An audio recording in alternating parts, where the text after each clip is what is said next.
Hello. Hi. Hello. Hello. I was giving a brief introduction about our tech mishaps yesterday. Oh, Um, kind of going into the disclosures quick of just this not being in place for your own individual therapy, but some therapeutic guidance and support this way. But absolutely, your own yeah. individual provider, this is not that. Mhm. So, as I was Great. saying before that, we have the lovely Dr. Jamie Camphouse from TOSA Psych here today, again Hi. joining us, which is so appreciative of your flexibility. Absolutely. And the lovely Polly Sackett again Oh, back and being able to kind of tune in today. So excited to talk yeah. about the kind of micro traumas that happen from trying to conceive all the way through baby's first year Mhm. with these two wonderful people who have some lovely knowledge in the reproductive trauma realm of things. So not sure if there's anything else that you guys wanted to do within your own introductions or this topic, but otherwise we'll dive in when you're ready. Yeah. No, Let's dive in.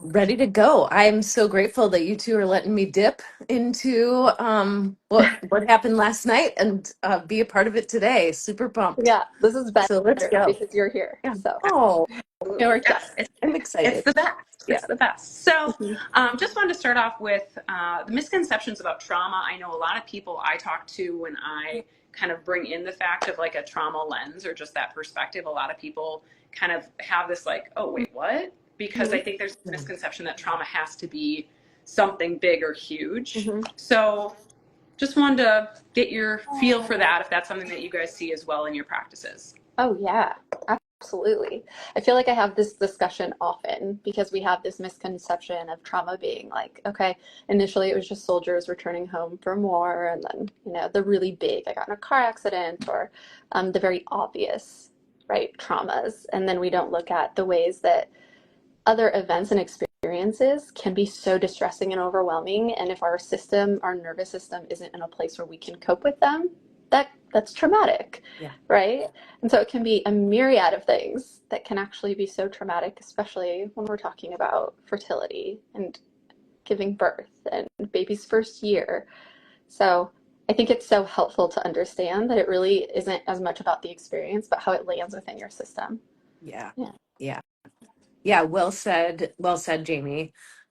Even as we were talking earlier, just about invalidating in general, like that being traumatic for us, Yes. which, yeah, the pregnancy process and birth process can be full of those. Mm-hmm. Mm-hmm. Yeah, I like to think often, I use a metaphor as like it's not like you're coming in with this obvious broken arm, but you have so many little paper Yeah. cuts, right? And over time, those really, when you have just paper cuts everywhere, can you imagine like how painful that would feel? And so I think about all the like negative pregnancy tests, being told you have to wait 6 months before even having anyone Mhm. pay attention, um, the grief that comes from having miscarriages. I can think of like going in for ultrasounds and being afraid of an ultrasound, just dreading it for, weeks leading up to it. And then you have hormones and all of the, I could go on and on, all of the different ways that this process can be so difficult. Yeah. Well, and I think the piece we were talking about last night too, the like healthcare disparities for women's health in general is just Ugh, astronomical. And the things that are just normal right. or the things that like, oh, that pain, that's just pregnancy, or oh yeah, that is just, that's just you're gonna have to deal with it. And it's like Mhm. I remember being pregnant and feeling sick for 9 months straight. And like I don't know about you guys, but when you feel Yeah. nauseous, like it feels like this is never gonna end. But like to Yeah. actually have it never end for 9 months straight is Oh, wow. ridiculous, Ridiculous and not normal. Something you shouldn't have to Hmm. Exactly. necessarily go Endure. through. Yeah. Yeah. Yeah. Yeah, yeah. I know we talked to last night just about like, the medical field kind of uses like normative Right. information as a bell curve piece of things. And a Right. lot of the times, if you are having weird symptoms, like you may be in an outlier, but because the bulk of everyone else's is just normal, it's so easy to Mhm. have that said. And I can understand and sympathize too with the medical community too of Totally. people after people after people, and majority of the people, it is this one thing, Right. Right. But for the people where it is that thing, where their body is telling them something is wrong or something's Yes. off, Yeah. those are the things that can really become traumatic, down the road. Absolutely. Yeah. Yeah. Yeah. Right. And it doesn't necessarily feel intentional, Mm-mm. right? When it's Right. happening. Like I know the doctor that told me that's normal Mhm. pain when I was having like my cyst was bursting. Like, okay, not quite normal. Um, yeah, I don't think he meant anything by it, or I had an OBGYN that said everything would be fine, my placenta would move. Had I listened to her, might Mm-hmm. not be here. Mhm. But it still it happens, and it's so important to listen to yourself and to know when you Yeah. need to advocate. Yeah. Yeah, absolutely. Yeah. Absolutely. And I think even like the micro traumas, right? Of like everything could go perfectly smoothly, but I think we could do so much good if like there was like social work in like a recovery unit Agree. on delivery. And if like there was a social worker who just came in and said, what was your pregnancy like? What was your birthing experience like? Oh, Just to kind of Yeah. check in during that recovery period, I think would be so transformative in women's healthcare, I do too. you know? Absolutely. No, it's all like, is the baby okay? The focus is on, right? As soon as you're Yeah. stitched up or you're Yeah. discharged, you have one appointment postpartum. Mm-hmm. Yeah. Bonkers. Bonkers. It's like nobody checks in. I didn't even know that Yeah. I could go to someone to uh, check out like my pelvic floor and have Right? PT. And Right. there's just so Yes. Yes. much you don't Yeah. know Yes. and you're not told. Right. Absolutely. Yeah. Right. Yeah. It's no longer the normal that like peeing yourself after baby is no longer normal. It should be too, But to be able to like have this be information out there. And I think I love what you said too, Dr. Jamie, about like the like little paper cuts. I always think about like, when I'm seeing somebody for any kind of reproductive trauma, a lot of the times it's not something that's coming up, or like the focus isn't always on like the birthing experience Yes. or the trying to conceive experience or Mm-hmm. infertility, right? Sometimes the conversation are these seeds that were planted in childhood Yes. that we need to go and clear up, because it's like these experiences within the reproductive years Right. are the things that really kind of like heightened or like added the fertilizer to those seeds and grew into this trauma, Right. Right. um, What were we? so I think there's so interesting. Yeah. Yeah. Well, what were we discussing last night? Where it can bring up so much from childhood in terms of like, oh, my body's betraying me, or what am I doing wrong? Why can't I get pregnant? Why did I have a birth like this? Mm-hmm. Right? And there's so much Yeah. shame in that. And often when we're doing EMDR, it's like, okay, let's float back. When have you felt this before? Yeah. How is this familiar to your system? And it's like, oh, Yeah. when I was really young, like I internalized things as I was the one that was wrong or bad, or Yeah. so Yeah. absolutely. It just enhances a lot of those cognitions we have internalized that we might not Mm-hmm. even know we've internalized. Yeah. Totally. And they're just Totally. brought to the surface. Yeah. Mm-hmm. Yeah, and they need to be reprocessed. So Yeah. I guess, I'm looking at time and Yep. just want to be able to cover for people Yeah. to like because I think for a lot of people, right, you may have had a challenging pregnancy or a challenging birth experience, and it may not fit for you to label it as trauma. Yeah. And that is okay. You don't Yeah. have to. You do you. Your whole experience is your experience. Yeah. And for some people who thought maybe they had a normal pregnancy, trying to conceive experience, first Yeah. year after baby, right? Maybe hearing some of this, maybe like, I wonder if that fits, or I wonder if that would classify for me. So I'm curious, symptoms or things that like you guys see for clients who are coming in, if Mhm. that says like, there's some birth trauma here or Mhm. reproductive trauma that needs to be processed. Yeah.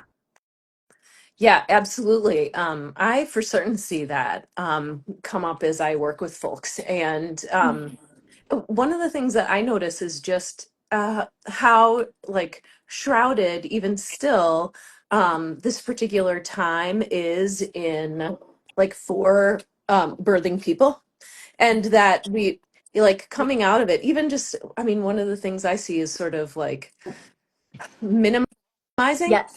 for sure about how that was, or even sort of um like laughing about things that were really hard, because Mhm. of how else may we be, How else get through can I this get through it? without Yeah. being able to process Yeah. it. So those are certainly some of the things that I Yeah. see symptomatically.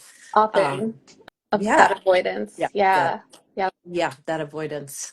I see a lot of anxiety, kind of this emotional numbing, a lot of somatic stuff that comes up when they think about that time. Um, yeah, yeah. Like I just feel this visceral, I feel icky, I feel a pit in my stomach, I feel like something's sitting on my chest. Trouble connecting with others or feeling really isolated is one I tend to look Yeah. out for. Mhm. Yeah, there are quite a few. And then that change in perspective, there can also be a shift of like, am I actually safe? I didn't feel Mm. safe. Can I actually Mhm. trust these people who, I'm relying on them? My life is in their hands. Yes. Whoa, yeah, Yeah. you just can have all sorts of changes in how you view yourself, how you view the world, how you view other people, Yeah. even how you relate to baby. So I'm looking out for those things. And I was telling Tracy last night, it's quite interesting. I've had quite a few people who, upon like the year anniversary of Yeah. birth, their child's first Yes. birthday, they will start noticing weeks leading up, like, I'm not well, I'm off, I'm irritable, like, I'm snapping a lot more, I'm having trouble sleeping. And I'm like, oh, yeah, your body's remembering. Yeah. Yeah. That might have been a little more traumatic than we really, Yep. made space for. Yeah, right. Yeah. Because Go there it's for. like that Yeah. first birthday is like your birthday too, like Yes. the day that you gave birth, It's which a is like a huge huge day. event. Huge. Like all that anxiety leading up to birth, Huge. and then like from that Yes. moment on, it's just like, and now we have a party. It's Oh, like, yeah. ugh. Like there's a Whether lot. it went so well and smoothly Yep. as expected and you got to follow your birth plan or it didn't, it's still this huge It's a transition huge transition. experience that you've never been through. Yeah. Yeah, Yeah. life Absolutely. I altering. know in leading up to this, I know I had somebody reach out to just to talk about like NICU, which I think is like a Yes, whole other like Yes. entire thing we could talk on. absolutely. But like just that experience, Absolutely. like no one goes into like a pregnancy being like, I hope I have a NICU baby. So that whole experience, although a lot of people get amazing care and support while they're there, Yeah. there's so much that just like does not align for most people with how they envision things going, even if they knew there was like a pending NICU stay coming up. Oh, Just wanted to like shout absolutely. that out too as something that someone had mentioned they wanted us to kind of wrap it in Yes. that I way. So knew. I knew baby was coming early. We prepped for it. I got steroids to develop her lungs. mhm. We knew that she would be a NICU baby, and it was still so hard. I couldn't hold her and often do skin to skin like I wanted. We couldn't Mhm. sleep near each other. I had to sleep in my room. She had to sleep, right? There Yeah. were just so many pieces. There was so much loss. Yeah. And she was there and she was alive, and that was beautiful. And, right, the loss was Yeah. really hard to accept. Like, Absolutely. so it was a lot of both. And oftentimes it is holding all these different emotions at once. It's not, well, I should be grateful. It's, I'm Yeah. grateful she's here. And this fucking Yeah. sucks. Yes. This is hard. Yes. Absolutely. Yeah. Yeah. And that attachment piece that you brought up earlier, right? That attachment of like, that instant bond doesn't always happen. And I think No. sometimes, especially with the NICU piece, right, that can be like an added layer of that.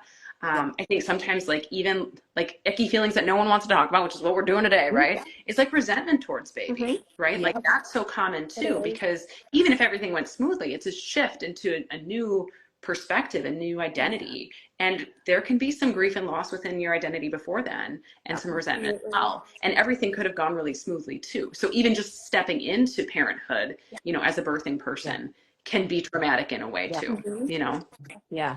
And Oh. I would add, even just like having additional children, if someone has more than one, how that can again be another transition and bring up resentment as it relates to, Mm-hmm. I already did this. I'm already bonded with someone else. How am I going to add another person into this mix? Mm-hmm. Just all of those sorts of like, yeah, all of the things, the questions, Yeah. um, and the resentment and everything that exists Yeah. around it. So it's so Yeah. real and so often not talked about. Yeah. Yes. So rarely talked about, right? Yes. Yeah. Yes. There's a Yeah. lot of shame in thinking that these harder, more distressing or uncomfortable emotions just we shouldn't share. Yeah. Does it make Mm. me a bad mom? Does it make me think something wrong with me? And no, completely normal. Yeah. Totally Yeah. And it's so normal. important to find those safe spaces to talk through that. Mm-hmm. I know Yeah. all of you, myself included, offer these like safe, beautiful Yes. spaces to process that. If social Yeah. networks aren't available, or if they are, and we just kind of need a safe space kind of Yeah. specifically dedicated to Yeah. this. So Mm-hmm. that's Yeah. something I know, Dr. Jamie, you have your group coming up that I think is going to be so Yeah. valuable. That's so So I don't cool. know if you want to plug that quick. Yeah, so it's just a group for moms, supporting moms, totally laid back, and I'm hoping that it can be more like casual but it's for moms who want to learn more about like how to regulate themselves so that they can also co-regulate with baby and what attachment looks like. And Yeah. the first piece of the group is going to be kind of psychoeducation and learning, and then the second will be more interpersonal processing, but like identity shifts and coping skills when you want to pull your hair out and you're not getting sleep, and how to find support and those types of things. So just for new moms. Yeah, and hopefully starting in July. Perfect. Yeah. Awesome. Cool. Yeah, a great Yeah. resource. And Yeah. I'll link Dr. Jamie in the post after this too, so you can visit, Cool. TOSA Psych and see the offerings there. Yeah. I know for us, Polly, our next topic is Yes. sunshine, snacks, and screaming, right? The real summer with kids, which I am jazzed about because I think it's a Yes. great kind of segue into the summer as schools start to let out and Right. people start to really kind of feel what summer with kids Yeah. is to the What it actually is. Yeah. Yes. Absolutely. I'm trying to think that, so something else that I want to plug too for any like therapists who kind of tune into this, Mount Mary is hosting, it's called Interdisciplinary Discussions About Women's Wellness. It's free CEUs Oh, yes. on June 20th. I will be on the panel Yeah. presentation Woo. for women's health, fertility, and pre and postnatal care. So it's free. It's free That's CEUs. awesome. So if you are a therapist in the area and want to stop by for some free things, I'll also link that in a later post so that you guys can sign up for that if you're looking for continuing ed. That's free because Awesome. Yeah. That. Love Yeah. that. But want to thank everyone Cool. for joining in and bearing with our tech issues. We're gonna hope that I I can figure know. this out enough so I can save this Yeah. so that we don't have to recreate it. And Okay. if not, I will just come on and do the hard gonna hitters of Work. things. It's totally gonna work. This is We'll gonna figure it out. work. This will Figure work. it out. There, All right. the technology. Yeah. Not the best, but anyway, I Thanks for appreciate both having of your me. time. Yeah. Thank you both. All right. Okay. Bye. Bye.